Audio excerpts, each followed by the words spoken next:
ఈ క్లౌడ్ అంటే ఏంటంటే ఒక ఫిజికల్, అంటే ఇప్పుడు నేను ఏదో ఒక నాకు ఒక కంపెనీ ఉంది. ఇప్పుడు నాకే ఇందాక చెప్పినట్టు కిరాణా షాప్ ఉంది. ఆ కిరాణా షాప్ పెద్దది అయిపోయింది. ఆ షాప్ అంటే ఇప్పుడు అదొక సూపర్ మార్కెట్ అయింది. ఆ షాప్కి సంబంధించిన డేటా అంతా నేను ఇంకా ఎక్కడ సర్వర్లు కొనుక్కుని అందులో పెట్టుకోలేను కదా స్టోరేజ్లో.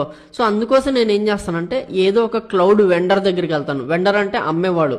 నాకు ఒక క్లౌడ్ సర్వీస్ అమ్మేవాడి దగ్గరికి వెళ్తాను. వాళ్ళు ఎవరంటే గూగుల్ కానీ అమెజాన్ కానీ లేకపోతే ఐబిఎం కానీ ఇలాంటి కంపెనీస్ దగ్గరికి వెళ్ళి మీరు ఎంత ఆఫర్ చేస్తున్నారు అంటే, మీరు నాకు ఒక 2 TB డేటా అనేది కావాలి, మీరు ఎంతకి ఇస్తారు ఇలాంటి డీటెయిల్స్ అన్ని తీసుకుని ఫైనల్గా ఒకటి దగ్గర సేవ్ చేస్తాను అనమాట.